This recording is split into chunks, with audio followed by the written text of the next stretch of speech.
তো এই গত 15ই আগস্ট স্বাধীনতা দিবসের দিন সকালবেলা ঘুম থেকে উঠে দেখি বৃষ্টি হচ্ছে। বাড়ির ব্যালকনিতে আমার রুমের সামনের প্রিয় জায়গাটায় দাঁড়িয়ে একটু লাস্ট বারের মতো বাড়ির সামনেটা একটু দেখে নিলাম। জানি আর কিছুক্ষণের মধ্যেই বেরিয়ে যাব কলকাতার উদ্দেশ্যে, সেই জন্য।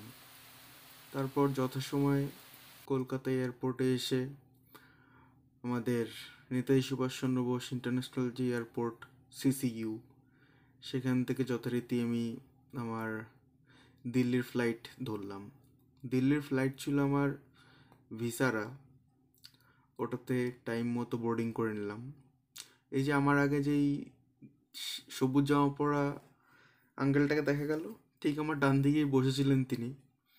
তিনি আমাকে বেশ হেল্প করেছিলেন, কারণ আমি আসার সময় আমার পাসপোর্টটা ভুলে সিটের মধ্যেই রেখে দিয়ে এসেছিলাম। তিনি আমাকে দৃষ্টি আকর্ষণ করেছিলেন। তো দিল্লিতে নেমে লাগেজ পিক আপ করে আমি একটু বাইরে এসেছিলাম। আমার কাজিন, পিসির ছেলে আকাশ এসেছিল কিছু খাবার দাবার নিয়ে আমার জন্য। তারপরের দিন মোটামুটি 12 ঘন্টা এয়ারপোর্টে কাটিয়ে ভোর 5টা নাগাদ এরকম নতুন সূর্য দেখলাম। আমি স্বাধীনতা দিবসের দিন দেশেই ছিলাম, কারণ 15ই আগস্ট দেশ ছাড়িনি। দেশ ছেড়েছি অ্যাকচুয়ালি দেশ স্বাধীন করে 16ই আগস্ট। 16ই আগস্ট যথারীতি সকাল সকাল উঠে চেক ইন করিয়ে এয়ারপোর্টের ভেতরে ঢুকে গেলাম। 15ই আগস্ট হয়তো 75 বছর আগে আমরা ব্রিটিশদের খেয়ে দিয়েছিলাম, 16ই আগস্ট আমাকে সেই ব্রিটিশদেরই ডেরাতে যেতে হলো, লন্ডনের হিথ্রো এয়ারপোর্টে।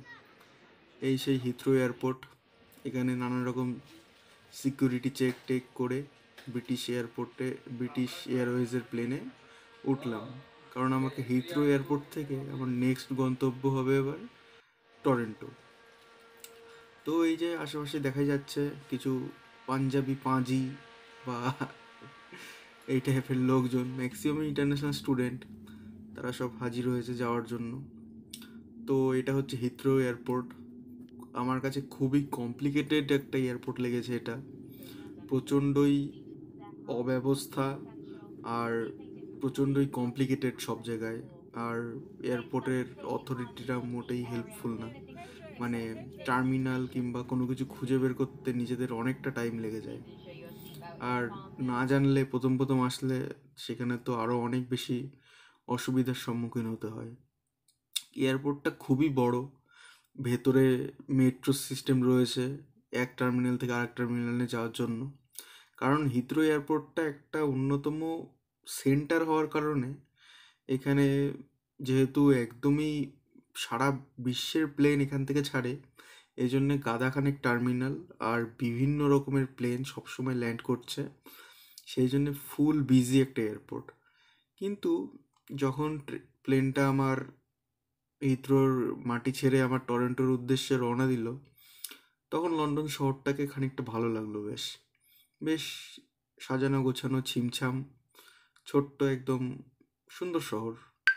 অলরেডি দেখা যাচ্ছে গাছের রং এখানে চেঞ্জ হতে শুরু করে দিয়েছে।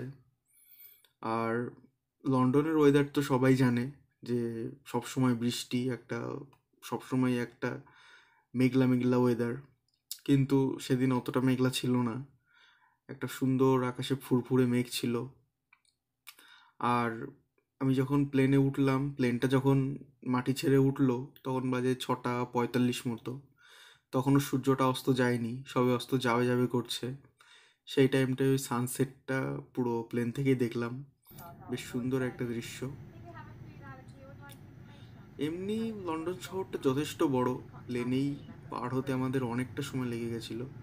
উপর থেকে দেখে তো খুব বেশি কিছু পুরোটা বোঝা যায় না, তবুও যতটা যা বোঝা গেল, খুবই সুন্দর একটা ছোট্টখাট্টো ছিমছাম টাইপের, ছোট্টখাট্টো বলবো না, খুবই বড় একটা শহর, এবং খুবই প্ল্যান্ড এবং ওয়েল অর্গানাইজড।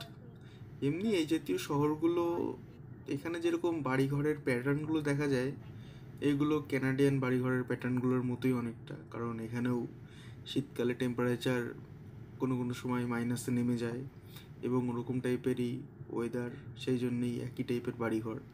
আর অ্যাকচুয়ালি ক্যানাডাতেও তো ওই ব্রিটিশরা এসেই বসতি স্থাপন করেছে, তাই ওদের একটা ছোঁয়া সবসময় থাকে। আর যারা জানেন না তাদের বলে রাখি যে ক্যানাডার রানী আর ইংল্যান্ডের রানী ভিক্টোরিয়া দুজনেই এক। ইংল্যান্ডের রানী ভিক্টোরিয়াকেই ক্যানাডা তাদের নিজেদের রানীর পদ মানে পদে আসীন করেছে। তো এই প্লেনটা যখন সুন্দর মেঘ চিরে মেঘের মধ্যে দিয়ে আস্তে আস্তে উপরে উঠতে থাকে, সেই দৃশ্যটা সত্যি খুবই সুন্দর। মনে হয় যেন একদম খুবই একটা মনোমুগ্ধকর দৃশ্য। আস্তে আস্তে প্লেন মাটি ছেড়ে অনেক উপরে যেতে লাগলো। আর প্লেনে তো মাঝে মধ্যে অ্যানাউন্স হচ্ছেই, এটা সেটা, কুর্সিকে সিট বেল্ট বেঁধে নাও, এটা খুলে নাও, ওটা এটা ধরো, ওটা করো, অক্সিজেন মাস্ক, এটা সেটা অনেক কিছুই বলতে থাকে। একটু পরে প্লেন এত উপরে উঠে গেল যে এরপরে নিচের বাড়ি ঘরগুলো ঠিক করে ঠাউর করাই মুশকিল হয়ে উঠলো। একটু পরেই এই যে আকাশের অবস্থা এরকম হয়ে গেল, হালকা একটু নীল আর টুকরো টুকরো মেঘ। তারও একটু পরেই সেই আকাশটাই শিফট করে হয়ে গেল হচ্ছে রাতের আকাশ। রাতের আকাশটাও এরকম, এই যে এখন দেখতে পাচ্ছেন, এটা হচ্ছে রাতের আকাশ। এখানেও টুকরো টুকরো মেঘ দেখা যাচ্ছে আর ঘন একটা নীল আকাশ। কিন্তু এরপর প্লেনটা যেহেতু টরন্টোর উদ্দেশ্যে যাচ্ছে, সেই জন্য আমরা তখন এই টাইমটায় হচ্ছে আলাস্কার উপরে ছিলাম, আমি ম্যাপে দেখেছি। এই টাইমটায় সূর্যটা দেখলাম একটা অন্যরকম। আমরা ছোটোবেলা থেকে সবসময় সূর্য দেখে এসেছি একটা, বা আমরা সবসময় দেখেছি সূর্য একটা হলদে কালারের হয়, আর এই কালারটা একদম মনে হচ্ছে যেন পিএল লাইটের মতো বা ইলেকট্রনিক লাইটের মতো একদম জলজলে সাদা। এরপরে প্লেন যথাসময়ে টরন্টোতে ল্যান্ড করলো, যথাসময়ে 2 ঘন্টা পরে। আর সেই জন্য মোটামুটি আমি আমার যে কানেক্টিং ফ্লাইট ছিল ওয়েস্ট জেটের, সেটা মিস করে গেলাম। ওয়েস্ট জেটের কাউন্টারে এসে দেখি সবাই ছেড়ে ছুড়ে চলে গেছে, প্লেন অলরেডি চলে গেছে। আমার আর কিছু করার নেই, তো কী আর করব। এখন একটু এদিক ওদিক ঘুরে ঘুরে বেড়াচ্ছিলাম, কী করে পরের ফ্লাইটে যাওয়া যায়, কেউ কিছু বলতে পারছে না। এখানেও আবার টরন্টো এয়ারপোর্টও খুব বড়, এদেরও বিভিন্ন টার্মিনাল রয়েছে, 3টে টার্মিনাল। এক টার্মিনাল থেকে আরেক টার্মিনালে যেতে গেলে এরকম ওদেরই ইন্টারকানেক্টেড প্লেন রয়েছে, ইন্টারকানেক্টেড ট্রেন রয়েছে, সেগুলোতে চড়ে যেতে হয়। তারপর মোটামুটি আমাকে ভোর 3-3:30টার দিকে একটা ইমেল আসলো যে আমার ব্রিটিশ এয়ারওয়েজ, যেহেতু ওদের দায়িত্ব ছিল আমাকে জেট এয়ারওয়েজের ইয়েটা ধরানো, ওয়েস্ট জেটের প্লেনটা ধরানো, কিন্তু ওদের প্লেন ডিলে হওয়ার কারণে ধরাতে পারিনি, সেই জন্য আমাকে এয়ার ক্যানাডার একটা টিকিট করে দিয়েছে। আর এখন প্লেনের টরন্টোতে সব কিছুই এত অটোমেটেড হয়ে গেছে যে ওখানে আপনাকে যেই ব্যাগেজ জমাটা করতে হয় সেটাও আপনার নিজেরই করতে হয়। আর বোর্ডিং পাস কিংবা ব্যাগ ট্যাগ সব কিছুই নিজেরই চেক ইন করে বের করতে হয় ওখানে। মানে ম্যান পাওয়ার ওরা এমন কমিয়ে দিয়েছে আস্তে আস্তে। তো সব কিছু করে টোরে মোটামুটি আমি আমার যে গেট থেকে আমার প্লেনটা ছাড়বে, যে টার্মিনাল, যে গেট থেকে, আমি সেটার উদ্দেশ্যে রওনা হলাম। এখানে এয়ারপোর্টের মধ্যে এই জিনিসগুলো দেখাই যায়, লোক হাঁটে না, এই ম্যাক্সিমামই এই ইয়ের উপর দিয়ে চলে, কী যেন বলে এগুলোকে, সামথিং ল্যান্ডিং স্কেলেটর আর সামথিং, জানি না কী বলে, এর উপর দিয়ে চলে। এই যে বিভিন্ন ফ্লাইট ছাড়বে একটু পরে, তার জন্য লোকজন এসে বসে আছে। সো আমার ফ্লাইট একটু পরেই, আমার ফ্লাইটের টাইম মতো আমি ফ্লাইটে একটু বসে পড়লাম। এই যে নীল ব্যাগ দেখা যাচ্ছে, এটা আমারই ব্যাগ। ওই কাকু বুঝতে পারিনি, একটা একটা করে ব্যাগ দিয়ে যাচ্ছে, কিন্তু আমি বুঝতে পেরে গেছি। এই হচ্ছে এয়ার ক্যানাডার বিভিন্ন প্লেন, আর এভাবেই ব্যাগগুলো প্লেনে তোলে এই কনভেয়ার বেল্টের মাধ্যমে। তো এই করতে করতেই আস্তে আস্তে এয়ার ক্যানাডার প্লেনটা আমার যত সময় রওনা দিল, রওনা দেওয়ার টাইমে আমি দেখলাম যে এরকম আস্তে আস্তে যখন প্লেনটা চলছে, পাশ দিয়ে টরন্টো এয়ারপোর্টের পাশ দিয়ে বিভিন্ন রাস্তা, সেখান দিয়ে গাড়িগুলো হুস করে ছুটে যাচ্ছে।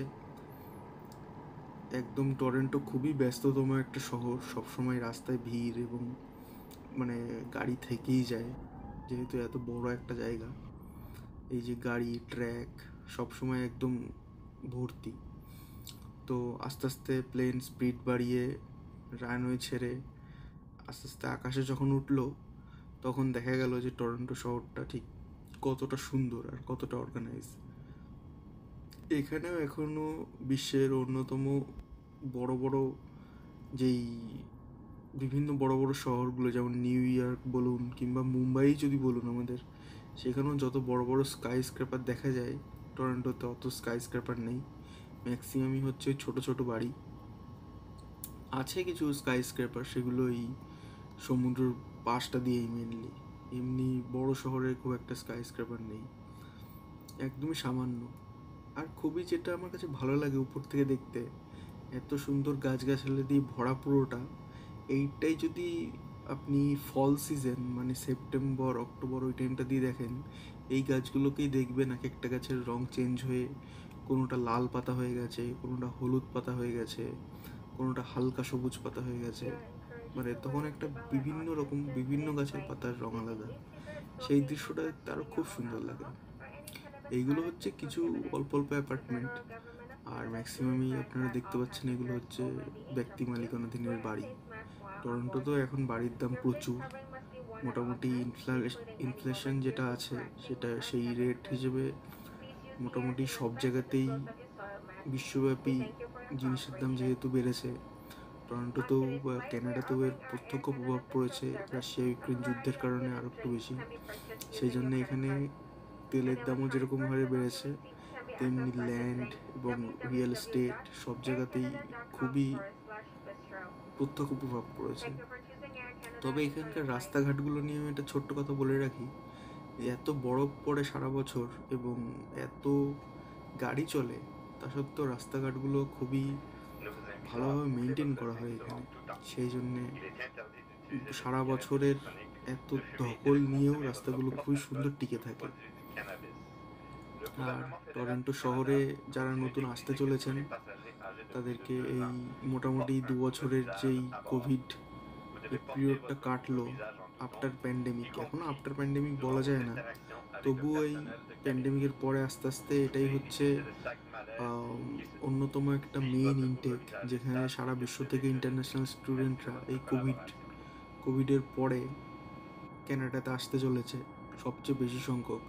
এবং তারা এসে সবসময় তারা ভাবে যে সবসময় মেন শহরগুলোতে থাকতে হবে, যেমন টরন্টো, কিংবা যারা পাঞ্জাবি আছে তারা ভাবে সবসময় ব্রাম্পটন। এই যে আমার যে প্লেনটা এই ব্রাম্পটনের উপর দিয়ে কিন্তু উঠছিল এই টাইমটাতে। ব্রাম্পটন হচ্ছে পাঞ্জাবিদের ঘাঁটি, এটাকে বলে সেকেন্ড পাঞ্জাব। এবার সবাই ভাবে যে ব্রাম্পটন এবং টরন্টো ওই জায়গাগুলোতেই পার্ট টাইম জব কিংবা এই জাতীয় সমস্ত অপরচুনিটিগুলো থাকবে, সেটা কিন্তু না। আস্তে আস্তে সারা বিশ্বের মতো ক্যানাডাতেও শহর গ্রো করছে, শহর আস্তে আস্তে বাইরের দিকে ছড়াচ্ছে। তো আপনারা যদি চান, আমি বলবো যে একদম শহর কেন্দ্রিক কোনো কলেজ চুজ না করে একটুখানি রিমোট এরিয়ার কলেজগুলো চুজ করতে পারেন। সেখানে কিন্তু প্রচুর কলেজ হচ্ছে এখন। আর যদি ডিএলআই অ্যাপ্রুভ কলেজ পেয়ে যান, মানে ওই ডিএলআই অ্যাপ্রুভ কলেজ তো আপনাকে লাগবে ক্যানাডায় আসতে গেলে, ডিএলআই অ্যাপ্রুভ কলেজ যদি পেয়ে যান, তো একটু দূরেও যদি হয় মেন শহর থেকে, সেটাকে চুজ করুন। কারণ এখানে এখন রেন্ট আপনার 2-3 বছর আগেও যেরকম ছিল তার চেয়ে কয়েক গুণ বেড়ে গেছে, এবং 6 মাস আগেও যা ছিল তার চেয়েও অনেকটা বেড়েছে।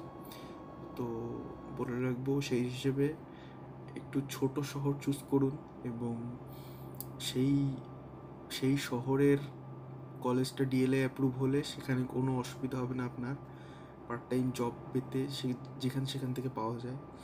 আর এই আমি আমার কিছু বন্ধু বান্ধব বা সবার কাছ থেকেই যেটা দেখছিলাম, যে অল্প বয়সী ছেলেরা যারা আন্ডারগ্রেড করতে আসছে, সবারই একটা টেন্ডেন্সি থাকে কি করে তাড়াতাড়ি মিলিয়নিয়ার হওয়া যায়, বিলিয়নিয়ার হওয়া যায়, কোথায় ইনভেস্ট করব, কোথায় স্টক মার্কেটে কোথায় কি করব, সেই সব না করে আমি বলবো এখন নিজের উপরে ইনভেস্ট করুন।